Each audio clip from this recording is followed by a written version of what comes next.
क्या आपने कभी सोचा है कि जीते जी इंसान को मौत से भी बदतर हालात में कैसे डाला जा सकता है? आज हम आपको लेकर चलेंगे उस जगह जिसे सुनते ही रूह कांप जाती है, काला पानी की सजा। ये सिर्फ जेल नहीं थी, ये नरक था। एक ऐसा नरक जहां जाने वाला इंसान फिर कभी लौट नहीं पाता था, और अगर लौटता भी तो जीते जी एक लाश बनकर। आज की इस कहानी में हम जानेंगे 1. काला पानी की सजा क्या थी। 2. ये किस जेल में दी जाती थी। 3. वहां कैदियों को कैसी कैसी यातनाएं दी जाती थी। 4. कैदियों की दिनचर्या और उनके संघर्ष। 5. और आखिरकार इस इतिहास से हम आज क्या सीख सकते हैं। तो आइए डूब जाते हैं उस काली सच्चाई में। काला पानी यानी काले पानी की सजा। असल में यह ट्रांसपोर्टेशन फॉर लाइफ कहलाती थी। मतलब आपको अपने वतन, अपनी धरती, अपने परिवार से तोड़कर समुद्र पार किसी दूर दराज टापू पर भेज दिया जाता था। उस समय भारत में मान्यता थी कि अगर कोई हिंदू समुद्र पार करता है तो उसका धर्म भ्रष्ट हो जाता है। ब्रिटिश सरकार ने इसी मान्यता का फायदा उठाया, क्योंकि काला पानी भेजना सिर्फ जेल नहीं था, यह इंसान को समाज, धर्म, संस्कृति और रिश्तों से हमेशा के लिए काट देने जैसा था। यानी यह सजा मौत से भी भयानक थी।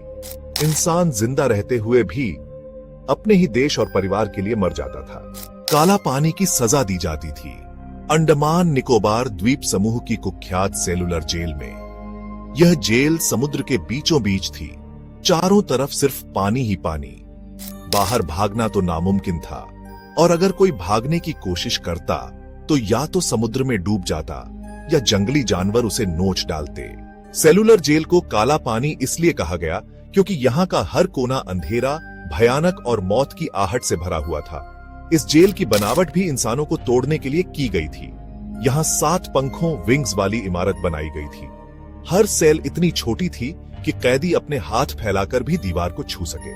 हर सेल अकेली थी ताकि कैदी किसी और से बात भी न कर सके। यानी इंसान को इंसान से ही काट देना, यही थी इस जेल की असली क्रूरता। अब आता है सबसे डरावना हिस्सा। काला पानी की जेल में सजा देना मतलब इंसान को धीरे धीरे जीते जी मार देना। ए. बेड़ियां और हथकड़ियां कैदियों को लोहे की मोटी बेड़ियों में जकड़ दिया जाता। ये बेड़ियां इतनी भारी होती कि चलना तक मुश्किल हो जाता। बी. कोल्हू का बैल बनाना सबसे भयानक सजा थी। तेल निकालने का काम। कैदियों से कोल्हू में बैल की तरह जोतकर नारियल का तेल निकलवाया जाता। सुबह से शाम तक वही गोल गोल घूमना। पैर छिल जाते, खून निकलता, मगर रुकने की इजाजत नहीं। सी. कोड़े और पिटाई। अगर कोई कैदी थोड़ा भी काम से पीछे रह जाए तो उसे लोहे की जंजीरों से बांधकर पीटा जाता। पीठ पर कोड़े बरसाए जाते जब तक कि चमड़ी फटकर खून न निकल आए। डी. भूखा रखना। कभी कभी कैदियों को खाने के नाम पर सिर्फ आधा कटोरा चावल या सड़ा गला खाना दिया जाता। भूख से तड़पते हुए भी उन्हें वही खाना मजबूरी में खाना पड़ता। ई. सन्नाटा और अकेलापन। हर कैदी को उसकी अकेली कोठरी में बंद कर दिया जाता। दिनों, महीनों, सालों तक इंसान किसी से बात न कर पाए। सोचिए वो कैदी अंदर से कितना टूट जाता होगा। काला पानी की जेल में कैदियों का दिन सूरज उगने से पहले ही शुरू हो जाता था।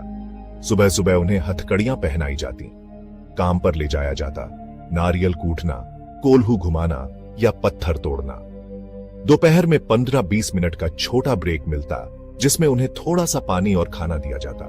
फिर शाम तक दोबारा वही कड़ी मेहनत। रात को अंधेरी कोठरी में बंद कर दिया जाता, जहां न रोशनी होती न हवा।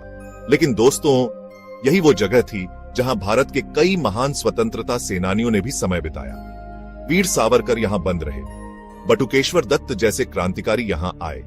सैकड़ों गुमनाम वीरों ने यहीं अपने प्राण त्याग दिए। उनके संघर्ष ने काला पानी की जेल को सिर्फ एक यातना स्थल नहीं, बल्कि बलिदान की भूमि बना दिया। काला पानी की सजा हमें आज क्या सिखाती है? यह हमें याद दिलाती है कि आजादी यूं ही नहीं मिली। इसके लिए अनगिनत वीरों ने अपने खून पसीने से बलिदान दिया। उन्होंने मौत से भी बदतर यातनाएं सही, मगर हार नहीं मानी। आज हम खुली हवा में सांस लेते हैं, अपनी बात कह सकते हैं, स्वतंत्र रूप से जी सकते हैं। तो यह सब उन्हीं वीरों के कारण है जिन्होंने काला पानी जैसे नरक को सहा। इसलिए दोस्तों, जब भी आप तिरंगे को लहराते देखें या स्वतंत्रता दिवस पर राष्ट्रगान गाएं, तो याद रखिएगा, यह आजादी लाखों बलिदानों की कीमत पर मिली है।